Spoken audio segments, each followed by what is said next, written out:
الله وكفى وسلام على عباده الذين اصطفى أما بعد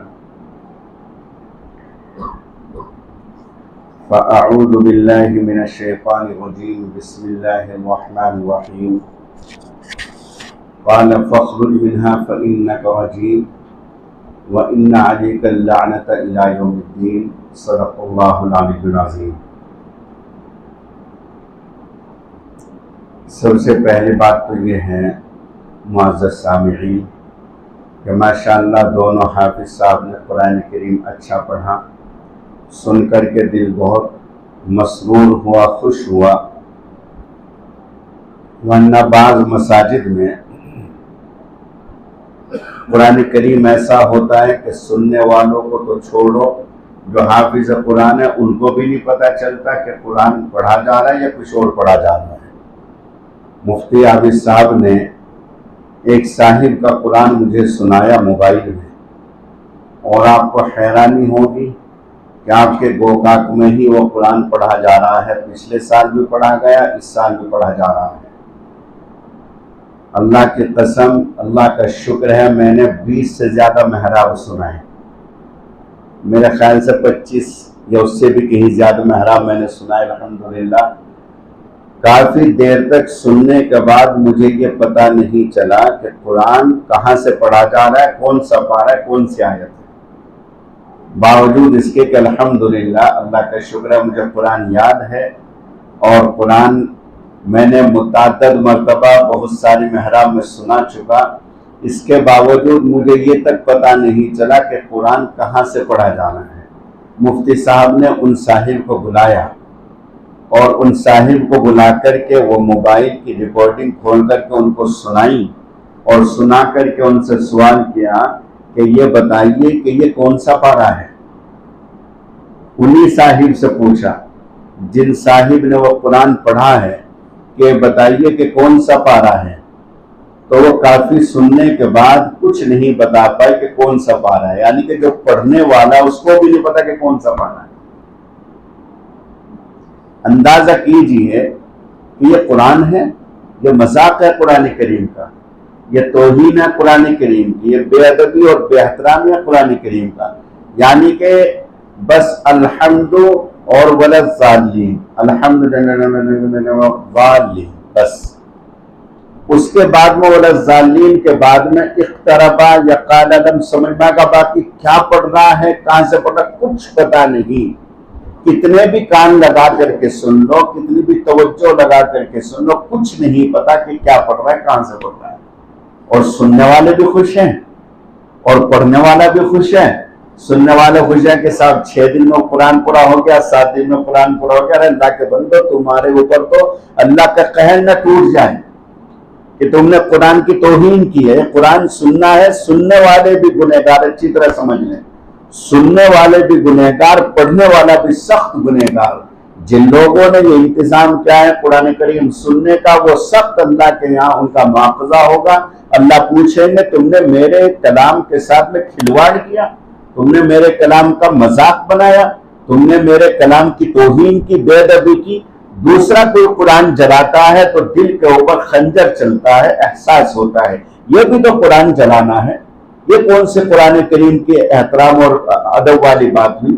قرآن کریم کو مکمل طریقے سے بگاڑ دینا، کچھ بھی پتہ نہ چلے، ایک آیت بھی، اللہ کے قسم میں نے سنا ایک آیت بھی جو میری سمجھ میں آئی ہو، کہاں سے پڑھ رہا ہے، کیا پڑھ رہا ہے، ایک آیت بھی، کم از کم ایک آیت تو سمجھ میں آ جائے، ایک آیت بھی سمجھ میں نہیں۔ اور خوب مطمئن ہیں سننے والے بھی، اس لیے کہ انہیں پاگلوں کو پتہ نہیں کہ قرآن کیا ہوتا ہے، اور پڑھنے والے کو اس پاگل کو بھی نہیں پتہ کہ قرآن کیسے پڑھا جاتا ہے۔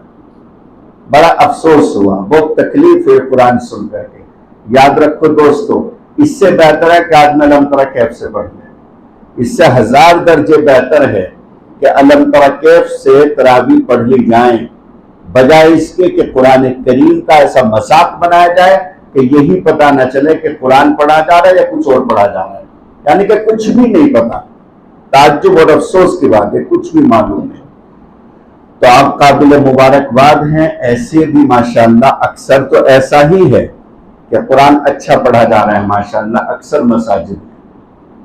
پہلے تو اب سے 20-25 سال پہلے تو بعض مساجد میں بس ایسے ہی چلتا تھا. اللہ تعالیٰ کیف سے جب ہم نے یہاں آنا شروع کیا تھا عرفات مسجد میں، ہمارے جناب وہاں کے ذمہ دار تھے، سیکریٹری صاحب تھے، اور ہمارے جو مجاور صاحب تھے ظہیر الدین صاحب، وہ ہمارے پریزیڈنٹ تھے. ان کا انتقال ہو گیا، وہ اللہ کو پیارے ہو گئے، اللہ ان کو جنت نصیب کرے. جو بچے اس وقت پیدا ہوئے تو وہ جوان ہو گئے ماشاءاللہ، اور جو جوان تھے وہ بڑھاپے کی طرف چلے گئے، اور جو بوڑھے تھے وہ اللہ کے ہاں چلے گئے. اب سے 24 سال پہلے میں نے آنا شروع کیا تھا. سن 1420 میں سب سے پہلا آیا تھا عرفات مسجد میں. پرانی یادیں پرانی باتیں تازہ ہو جاتی ہیں. اور اب سن 1444 چل رہا ہے، 24 سال پہلی بات ہے. بہت سارے جو سامنے بچے بیٹھے پیدا بھی نہیں ہوئے، اس وقت کی بات ہے. میرا جسم بہت ہلکا پھلکا تھا، وہاں میں نے قرآن سنانا شروع کیا تھا، اور 10 سال تک اس طریقے سے وہاں قرآن کریم سنا کہ کوئی زیادہ بھیڑ بھاڑ بھی نہیں ہوتی تھی آنے والوں کی. اب تو بہت سارے لوگ شناسا ہو گئے ماشاءاللہ، جان پہچان ہو گئی.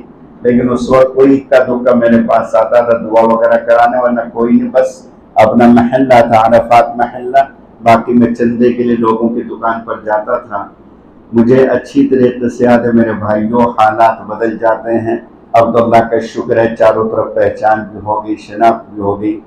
مڈل کی ایک جگہ ہے قریب میں، آپ کو معلوم ہے، وہاں صبح سے شام تک بازار بھرتا تھا. میں بازار میں گیا چندہ کرنے کے لیے، صبح سے شام تک روزے کی حالت میں، گرمی کی حالت میں محنت کی، لوگوں سے چندہ مانگا، اور میں جو پیسے ملتے گئے جیب میں ڈالتا گیا. شام میں جب میں نے ان پیسوں کو شمار کیا تو وہ پورے کے پورے 300 روپے تھے. 300 روپے میں نے صبح سے شام تک گھوم کر کے، یاد آتی ہیں سب باتیں، صبح سے شام تک گھوم کر کے پیدل دھوپ کی حالت میں، روزے کی حالت میں. کوئی کسی نے 2 روپے دیے تو کسی نے 5 روپے دیے تو کسی نے 10 روپے دیے، کسی نے 21 روپے دیے. جس نے 21 روپے دیے اس نے 21 باتیں پوچھی، 21 باتیں بتلائی، نصیحت کی، سب کی باتیں سننی پڑی. تو صبح سے شام تک محنت کر کے اور گھوم کر کے جب میں نے اپنا چندہ شمار کیا تو ماشاءاللہ وہ چندہ 300 روپے تھا. وہ باتیں یاد آ جاتی ہیں پہلی. اللہ تعالیٰ جزائے خیر دے میرے عزیز مفتی حافظ صاحب کو. انہوں نے ساتھ میں آنا شروع کیا، اور ماشاءاللہ انہوں نے محنتیں شروع کی، لوگوں سے ملنا شروع کیا، اور مختلف مساجد میں بیان ہونا شروع ہوا. ادھر بیلگام وغیرہ جانا شروع ہوئے، تب جا کر کے تھوڑا تھوڑا دائرہ وسیع ہوتا گیا. ورنہ تو بڑا مختصر سا چندہ ہوتا تھا. ہمارے جناب جو ہمیں انعام دیتے تھے مسجد میں، وہ انعام بھی ہم مدرسے میں دے دیا کرتے تھے. مدرسے کی رسید بنا کر کے جناب کے ہاتھ میں دے دیا کرتے تھے کہ یہ مدرسے میں ہم نے رکھ لیا ہے. تو بہرحال اللہ کا شکر ہے، اللہ کا احسان ہے کہ قرآن کریم آپ کی مسجد میں بہت اچھا ہو رہا ہے. میری خواہش ہے کہ تمام مساجد میں قرآن کریم اچھا ہی ہونا چاہیے. اور میں نے اپنی مسجد جو جہاں میں آیا کرتا ہوں لکڑ محلے میں، تو وہاں بھی اس بات کو میں نے کہا کہ ضروری ہے کہ جس طریقے سے قرآن پڑھنے والا ہو، قرآن سننے والا بھی ہو، تاکہ اگر کہیں غلطی آ جائے تو سننے والا اس غلطی کو بتا دے. اس لیے کہ نماز کے دوران وہ قرآن اٹھا کر کے نہیں دیکھ سکتا. اگر وہ قرآن اٹھا کر کے دیکھ سکتا ہے، حافظ قرآن کو 2 رکعت پوری ہونے کے بعد ہی دیکھے گا، بیچ میں نہیں دیکھ سکتا. اور کبھی کبھی کوئی آیت ایسی پڑھی جاتی ہے کہ نمازی فاسد ہو جاتی ہے. مثال کے طور سے قرآن کریم کی ایک آیت ہے ان اللہ یحب المتقین، جس کا مطلب یہ ہے کہ یقینی طور سے بے شک اللہ تعالیٰ پرہیزگار لوگوں سے، تقوی اختیار کرنے والے سچے لوگوں سے محبت فرماتے ہیں. اس کا ترجمہ ہے. ایک جگہ میں نے تراویح پڑھی تو انہوں نے صاف طریقے سے پڑھا ان اللہ یحب الکافرین، ان اللہ یحب الکافرین، جس کا مطلب یہ ہے کہ بے شک اللہ تعالیٰ کافرین سے محبت کرتے ہیں. بے شک اللہ تعالیٰ کافروں سے یعنی کہ غیر قوم کے لوگوں سے محبت کرتے ہیں. تو بالکل ترجمہ ہی بدل گیا. تو اس لیے اچھا قرآن کریم یہ دوستو آپ کی اپنی ذمہ داری ہے کہ قرآن اچھا سنیں، سمجھ میں آئے. جنہوں نے قرآن حفظ نہیں کیا ان کو بھی سمجھ میں آئے. اصل قرآن وہ ہوتا ہے، ان کو بھی مزہ ہے قرآن سننے کا. آج کے باری کی ایک آیت میں نے آپ کے سامنے تلاوت کی جس میں شیطان کا ایک واقعہ اللہ نے ذکر فرمایا. مختصر عرض کرتا ہوں کہ شیطان کو اللہ رب العزت نے کہا کہ آدم کو سجدہ کرو. شیطان نے انکار کر دیا. اب جب شیطان نے انکار کیا تو اللہ نے یوں پوچھا. کئی مقام پر اللہ نے اس واقعے کو ذکر فرمایا. وہ تفصیل کے ساتھ واقعہ میں تو مختصر سنانا ہوں. اللہ نے پوچھا ما منعک ان تسجد لما خلقت بیدی، کہ جس مخلوق کو، جس انسان کو میں نے اپنی طاقت سے، اپنے ہاتھ سے پیدا کیا، تو کون سی ایسی چیز ہے کہ باوجود اس کے میں تجھے کہہ رہا ہوں کہ تو اس کو سجدہ کر، لیکن تو سجدہ نہیں کر رہا ہے. اس چیز کی وجہ سے تو نے سجدہ نہیں کیا. کون سی چیز نے تجھے سجدہ کرنے سے روک دیا؟ اللہ نے معلوم فرمایا کس سے؟ شیطان سے. تو شیطان نے دلیل دی. شیطان نے کہا انا خیر منہ، انا خیر منہ، میں اس سے بہتر ہوں. بس مجھے یہی جملہ اصل بتانا ہے میرے بھائیوں. آدمی کتنا بھی باکمال ہو جائے، کتنا بھی باصلاحیت ہو جائے، کتنا بھی اللہ اس کو مرتبہ اور مقام عطا فرما دے، کتنے بھی پاور اور طاقت اس کے ہاتھ میں آ جائے، اگر وہ اپنے آپ کو دوسروں سے افضل اور دوسروں کو اپنے سے کمتر سمجھتا ہے تو اسی کا نام کبر ہے، اسی کا نام بڑائی ہے، اسی کا نام تکبر ہے. شیطان کے بارے میں آپ کو حیرانی ہوگی کہ شیطان 40,000 سال تک تو فرشتوں کا سردار رہا. 40,000 سال تک فرشتوں کا سردار رہا. اور تقریباً جیسے بیت اللہ شریف ہے یہاں، اسی کے بالکل اوپر آسمانوں پر بیت معمور ہے. بیت معمور پر تقریباً 70,000 سال تک طواف کرتا رہا بیت معمور کا.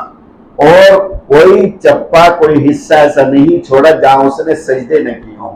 اتنا بڑا سجدہ کرنے والا. اور اس کے الگ الگ آسمانوں پر الگ الگ نام تھے.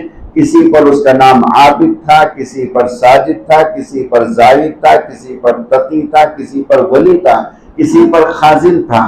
لیکن اللہ کے یہاں، اللہ کو تو معلوم تھا، اللہ کے یہاں لوح محفوظ میں اس کا نام ابلیس تھا.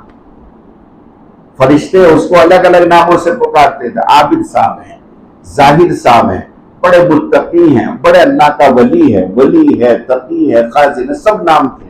لیکن اللہ کے یہاں اس کا نام ابلیس لکھا ہوا تھا. ایک مرتبہ اس نے اللہ کے عرش پر اعوذ باللہ من الشیطان الرجیم لکھا ہوا دیکھا تو پوچھا اللہ میاں سے کہ اللہ یہ شیطان رجیم کون ہے؟ شیطان رجیم کون ہے؟ یعنی کہ شیطان کا معنی تھا جو مردود ہے. اللہ رب العزت کی رحمت سے دور جس کو کر دیا جائے اس کو مردود کہتے ہیں. یہ مردود کون ہے؟ اللہ رب العزت نے فرمایا کہ میرے بندوں میں سے ایک بندہ ہے. تو اس نے، ابلیس نے لعنت کی اس کے اوپر. بڑا ملعون آدمی ہے، بڑا ملعون آدمی ہے کہ جو اللہ رب العزت کا بندہ ہو کر اللہ کا مردود بننا ہے. خود لعنت کر رہا ہے شیطان جب یہ آسمانوں پر رہتا تھا. لیکن میرے بھائیوں، جیسے اس نے کہا انا خیر منہ، میں اس سے بہتر ہوں. خلقتنی من نار وخلقتہ من طین، مجھ کو آپ نے آگ سے پیدا کیا اور آدم کو آپ نے مٹی سے پیدا کیا. اور مٹی کی خاصیت یہ ہے کہ اگر اس کو اوپر کو پھینکیں گے تو وہ نیچے کی طرف آئے گی. آگ کی خاصیت یہ ہے اس کو آپ زمین پر جلائیں گے تو وہ اوپر کو جائے گی. تو اوپر کو جانے والی چیز اس کی طرف کیسے جھک سکتی ہے جو اوپر سے نیچے کو آتی ہے؟ تو استدلال تو صحیح تھا اس کا. لیکن ظالم یہ تو دیکھ کہ تو استدلال کس کے سامنے کا؟ رب کے سامنے، اللہ کے سامنے. معلوم ہوا ہر استدلال صحیح نہیں ہوتا، ہر دلیل ٹھیک نہیں ہوتی. اپنے بڑوں کے سامنے دلیل نہیں دینی چاہیے، جیسے بڑے کے ایسے مان لینا چاہیے. بڑوں کے سامنے دلیل پیش نہ کی جائے. دلیل دے گا تو معلوم ہوا کبھی کبھی وہ شیطان کا بندہ ہے جو دلیل دیتا ہے. ہاں اگر علمی تحقیق ہے تو بات الگ ہے دوستوں، وہ ایک مستقل ایک بحث ہے.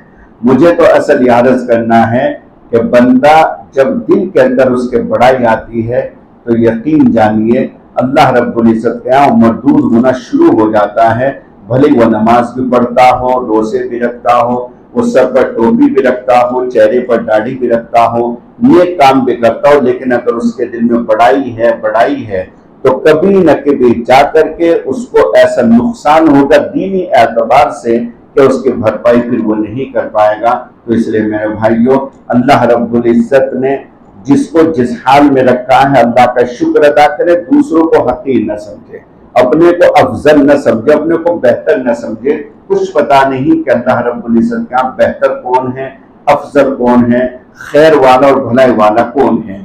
یہ سبق ہے ہمارے لیے جس کو اللہ رب العزت نے اس میں ذکر فرمایا کہ آدمی اپنا آپ کو بہتر نہ سمجھے۔ اللہ تعالیٰ مجھے بھی اور سبھی حضرات کو عمل کرنے کی توفیق عطا فرمائے۔